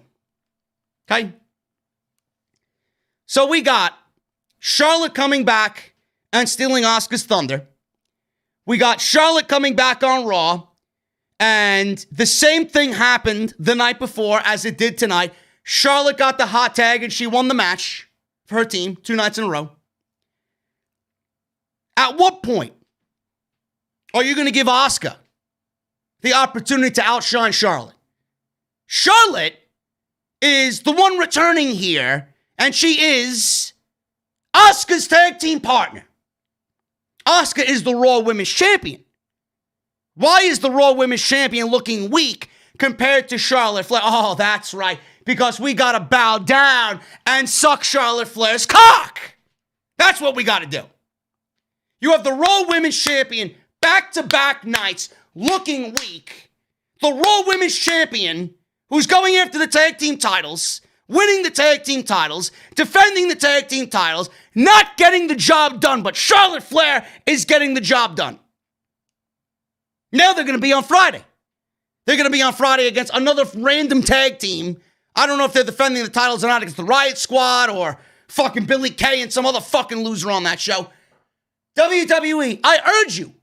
I double dare you. You know what? Triple dare you. Maybe Asuka gets the pin on Friday night, seeing that she's the fucking Raw Women's Champion. Fucking ridiculous, man. You guys don't know how to just cater to Charlotte. I don't understand it. Main event, Keith Lee, Drew McIntyre, and Sheamus versus Miz, Morrison, and AJ Styles. This is the holiday street fight that WWE promoted at the end of the show. And you would never realize this was a holiday street fight because they went into this thing and it was a standard tag team match. It was a standard 6-man tag. They didn't realize that they had no rules until maybe the last 3 minutes of the show. Then we see candy cane, kendo sticks, and we see fucking cookies and eggnog and presents and trees all involved in the match. So Keith Lee and Sheamus, they were on the same page at the beginning of the match. Clearly, if you guys watched the show, you knew that at the end of the match, they weren't on the same page. Keith Lee tagged in. He launched Morrison to the other side of the ring. Middle of the match.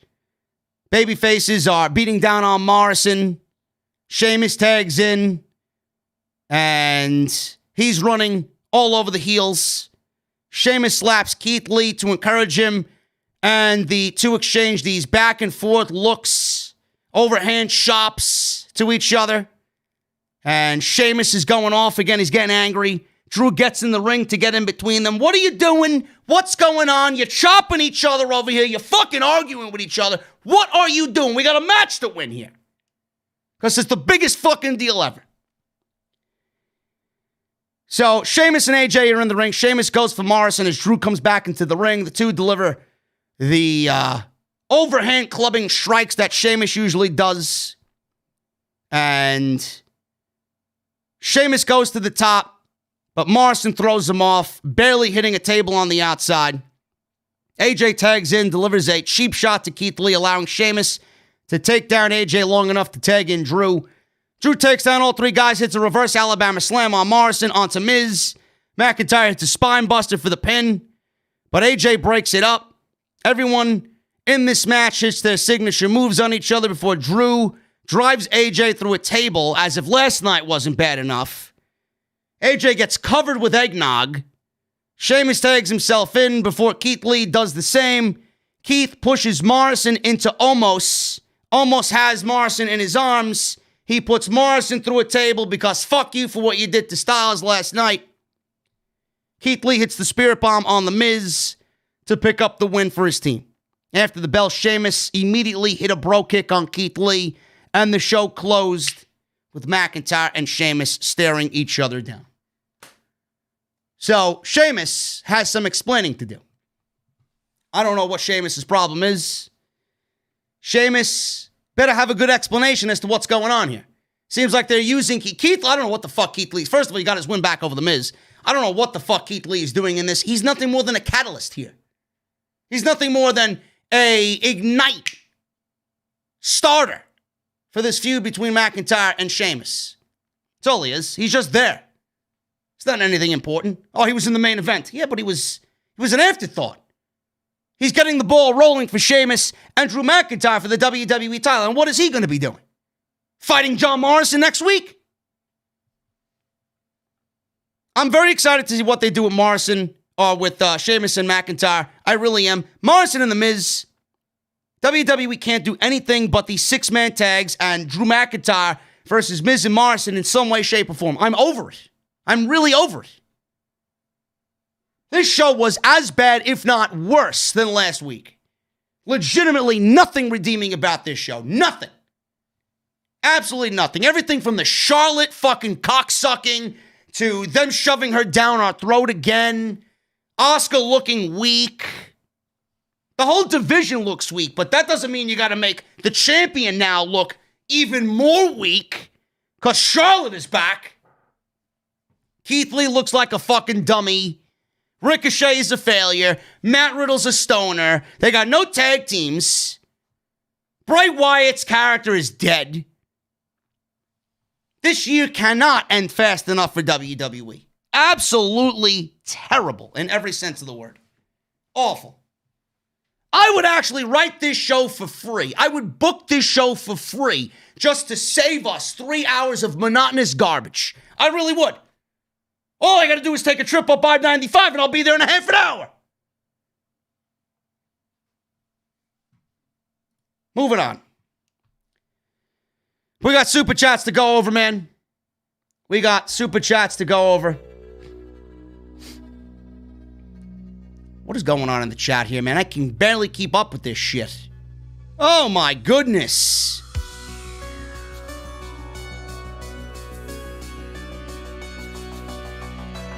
Oh, don't worry. The mods got it all, man. It's amazing, man. I love it when people come into the chat and the only insult you could throw around is, "You're a smark. You're a smart mark." Of course I am. Smarter than you. That's why I got 1,900 fucking people watching me. Who's watching you? Your fucking mother's watching you, and she's reading your fucking bedtime story. "Oh, Timmy, are you sleeping yet? Why do I see your nightlight on? Why do I see a box of tissues and lube next to your bed? Don't be doing any funny business, Timmy."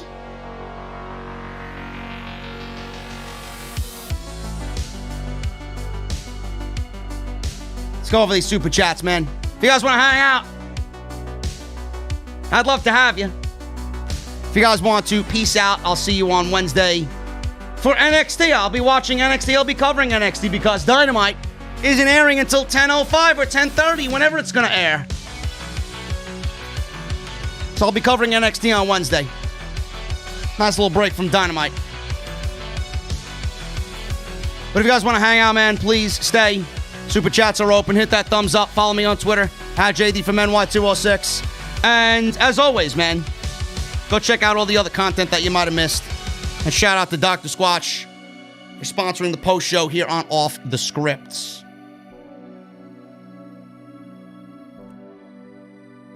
Let's see, man. Let's start at the top.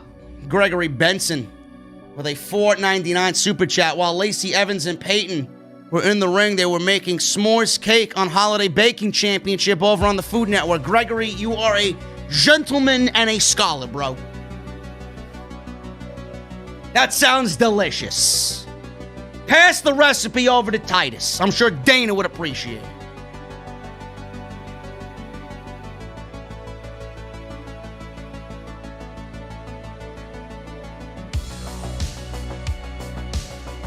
Hollywood guy with a $5 super chat. So the answer to the ratings prayers is a Legends episode. Yep. It's a ratings fucking bonanza. I hope it fails. Dom the Don with a $2 super chat. JD, do you know when Hog will be doing shows next year? No, I do not. We'll be back. I just don't know. But I'll tell you this, I'll be doing commentary somewhere else in February. I can't wait. For now, when Hog comes back, obviously I'll be at Hog. But I'm getting my feet wet again, man, because I love doing it. Francis Loop. Look at this guy, man, with 4 $5 super chats, bro. Wrestling Inc. reported that Charlotte Flair is the first superstar to be the Grand Slam champion because they are now counting the Divas Championship. Wrestling Inc. and fucking all them guys except for Glenn Rubenstein, Justin LaBar, and Raj Giri. They could suck my dick. Fuck that. Shouldn't have Asuka chosen her own partner since when does management assign partners? Why is Asuka still wearing that stupid heel green face paint? I'd like to know why Charlotte is making fucking matches. Who gave Charlotte the authority to issue a referee to go out there? This is worse than the Roman Reigns agenda. At least he was never a hot potato champion. Now they want to count the Divas title. I hope Raw goes lower. Charlotte and the agenda for Charlotte is absolutely 10 times as bad as Roman. But the thing with Charlotte is she never makes anybody better. She never enhances anybody or anything. She will never be Roman. She will never be Roman. Look at what Roman Reigns is doing right now. Everything that the man has touched, everybody that he's been in the ring with has turned out for the better. He's turned everything to gold. When Charlotte can do what Reigns is doing now, then I'll shut up. She hasn't done that in her entire career. In the ratings, I was going to send Charlotte to SmackDown, but I will book her the way she should be booked, without stupid politics. That's my rant.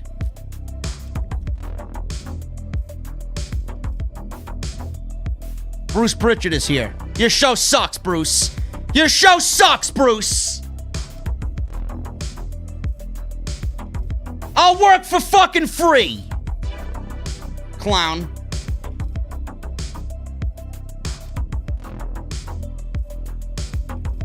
Coggies with a $9.99 super chat. Merry Christmas, bro. Thanks for helping me make the year a little bit brighter. Wishing you lots of success in 2021. By the way, you dig the new Destiny raid. I do. I do. The one downside to the raid is it's a little too futuristic for me. My favorite raids were like the fucking Crips and Crota. Shit like that. I like that vibe. You know, with the Hive. I can't wait for Vault of Glass, man. They just announced that the fucking Fatebringer and the Vex Mythoclast are coming back. Oh my goodness, man. I'll be all over that. Saeed with a Canadian $2. Skipped Raw to get some sleep and watch BTE. Good on you, bro. You made the right decision. Justin Striplin, $4.99 super chat. Dark Order singing their rendition of Rudolph the Red-Nosed Reindeer to Adam Hangman Page on BTE was more entertaining than that trash. I haven't watched it yet. I gotta watch. Sounds interesting. Jason X Cross with a $5 super chat. Stay on there next, JD. You speak for all of us who demand a good product from all wrestling promotions, especially the WWE. Oh, I know, man. More of the same in 2021. Mark Spira, $5 super chat. Steelers, Bengals, greater than Raw. Imagine thinking that the Plastic Android Queen, Legends Night, and Mike Jizanin in main events will boost ratings. Fire Bruce.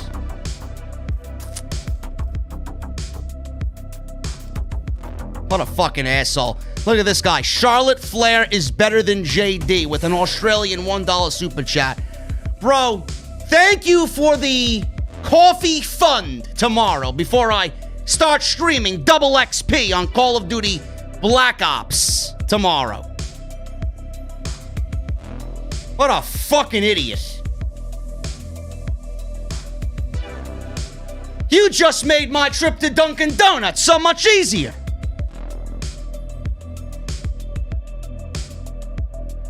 Randy Shaddle with a $9.99 super chat. Being high didn't even help tonight. Fire Bruce. I'm sorry, bro. Maybe we should call Matt Riddle up. Maybe he'll help you with that. Skull Billy with a $4.99 super chat. He says, what if Ricochet changed his name to Rick O'Shea and took on Kerwin White's gimmick? What if he teamed with Matt Riddle? Could this save Raw? Bro, Jesus Christ himself coming down from heaven with Mother Mary couldn't save this fucking show. Kevin Langhoff. I'm the fucking geek. I botched your name, bro. I'm like Dana Brooke with his fucking name. Kevin, what's up, bro? $10 super chat. Charlotte And Asuka booked for SmackDown. Charlotte is not a draw unless it's against Sasha and Bianca. I do not care. Sasha was a draw. Charlotte is a big fat no.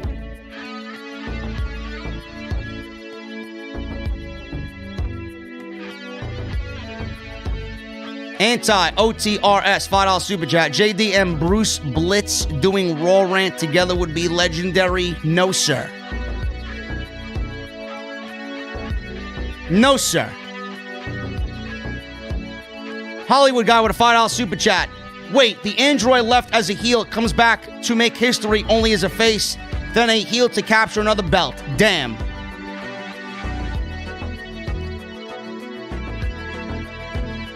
I'd love to see Bruce Pritchard in the back while Charlotte Flair made her return.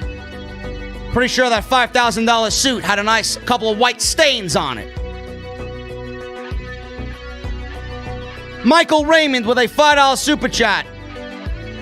JD, I have a bad feeling that this Keith Lee Sheamus angle will reveal Lee really double-crossed McIntyre for Styles because Omos is his big brother. Bro, why would you put that out there in the universe? Why? That's just as bad as Adam Cole being called up to Monday Night Raw and it being revealed that Michael Cole is his father.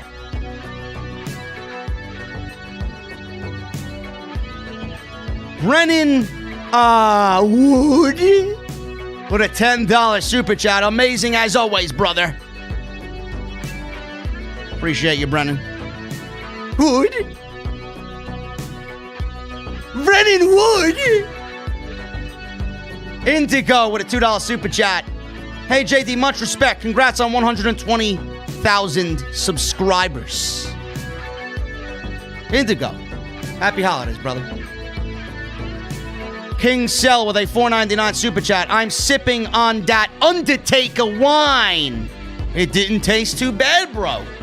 How did you like the Undertaker wine? Bro, I got it downstairs. I got the Warrior wine as well. Me and Hodge, we got something cool planned.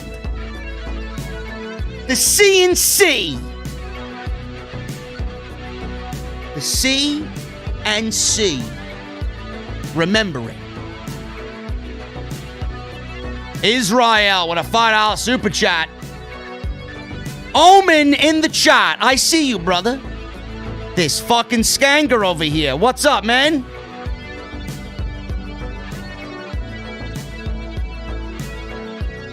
Israel with a $5 Super Chat. I'm glad I didn't watch this garbage. I was watching football. I'd rather watch you rant. You are the best at it, JD. Love you, bro. Thank you, Israel. I appreciate you, man. P-Mac with a $2 Super Chat. Says Charlotte Hogan with a nauseated emoji. Charlotte got a nice little enhancement done. She looks great. I just don't want her on my fucking TV. Mr. TKO, $5 Super Chat. If booked right, Aleister Black would have been a good pick for the Money in the Bank contract. Instead, we got two losers thanks to my good old buddy Bruce. Well, that's what happens when you got two fucking senile, demented old hags running this show. Isaac Mitchell with a $2 Super Chat. Sup, JD? Love the videos. You be spitting fox. I know. I know all about it, man. Kevin, another $10 Super Chat. Any $5 Super Chat. Fantasy booking her, but I think it would be cool if at Rumble, Ronda 29, Becky 30, Becky eliminates Ronda, and then Bayley eliminates Becky, getting major heat, and off to WrestleMania for Bayley. I like it. I like it. Hopefully they do it. Anything's better than fucking Charlotte winning the Royal Rumble. By the way, Sasha and Bayley never had a one-on-one at Mania. That's why I'm booking Bayley to win the Royal Rumble. Big Wheezy with a $2 Super Chat. This show sucks. Great work, JD. Hashtag fire Bruce Pritchard. Love it. Get him out of there.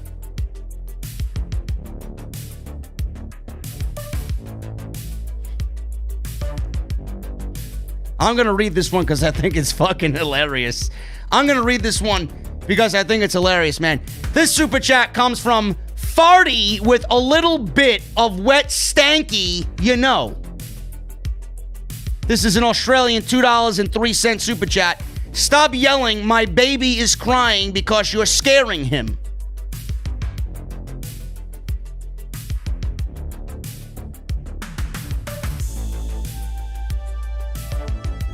Jonathan Gastello with a $4.99. Legends Night, Quit relying on them and actually build some damn stars. How about that? Oh, did I scare you with Bruce Vince? The Collector Kenny with a $5 super chat. Sending you love. Here's a big one for you. What does your fantasy booking of Kenny Omega's 2021 title run look like? And when will we see JD on AEW? I don't know, man. I'd love to see myself on AEW. Let's call up Cody, man. Cody got some shit for his top list of Star Wars movies, man. My God, man. The geeks on social media are something else, bro. All Cody did was give his opinion on what he thinks are his favorite Star Wars movies in order, and people were fucking blasting him about it. Imagine having the power to make a bunch of fucking Star Wars virgins cry. He must be laughing about it all the way to the fucking bank. It's unbelievable, man. How would I book Kenny Omega's title run? I don't know, man. You know what? I don't even give a shit. I'm just glad he's champion. I'm going to watch it. I'm going to enjoy it. Get him to Paige. Money match is Omega and Paige, with Paige taking the world title.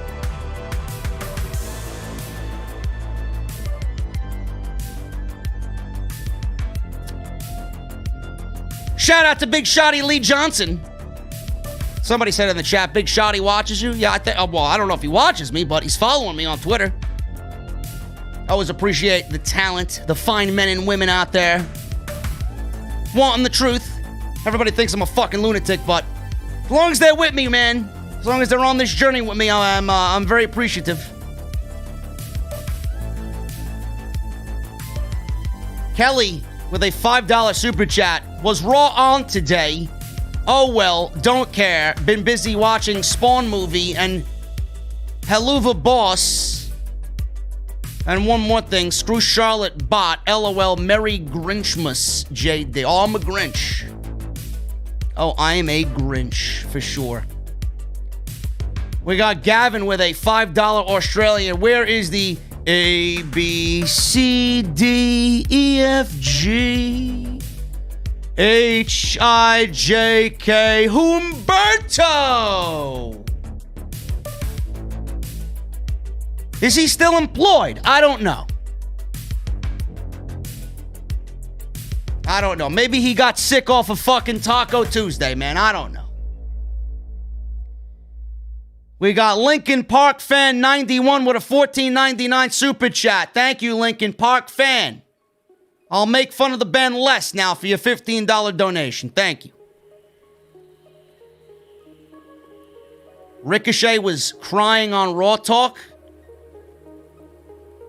I'd be crying too. Get the fuck out.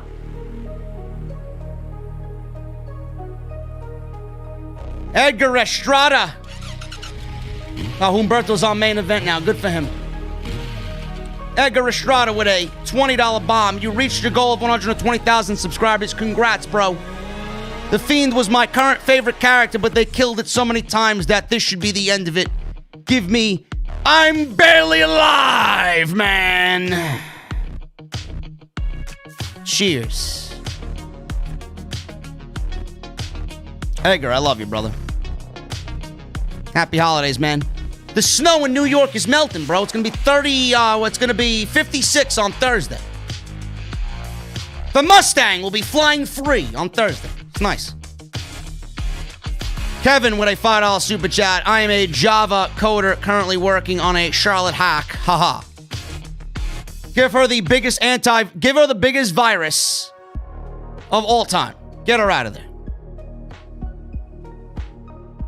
Hack her antivirus program, man. Virus it up. Guys, I'm getting out of here, man. 2 hours of this shit. My goodness, man. 5 hours total of Monday Night Raw. Oh, my goodness. I got to get the hell out of here, bro. Guys, thank you so very much for all your support. Hit that thumbs up. Lincoln Park fan, $9.99. Where is Andrade Cien Almas? Love your content, JD. Keep it up. Keep it real. I don't know where he is. Charlotte may have imprisoned him somewhere. He needs to be on TV, man. The guy's too good. Cien Almas. At JD from NY206, Twitter and Instagram. Hit that subscribe button down below. Turn on that bell for notifications. Leave a comment down below. Patreon.com/JD from NY206. Go check out all the other videos that you might have missed.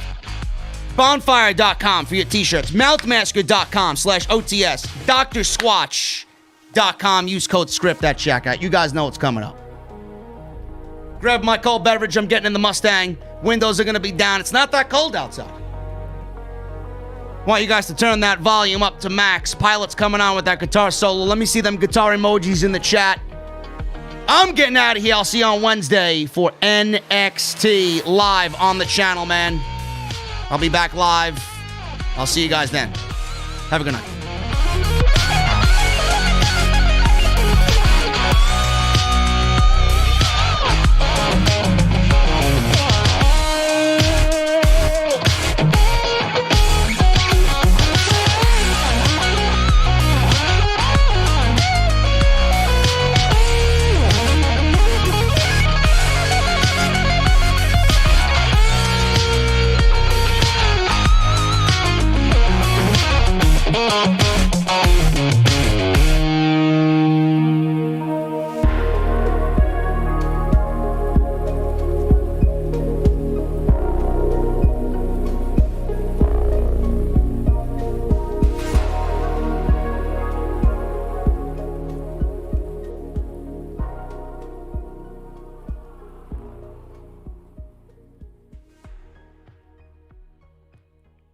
For all the crying virgins that are fans of Bray Wyatt, for all the Charlotte Flair apologists out there, I got one last thing to tell you, courtesy of my boy, the Beast. From me to you, go fuck yourself.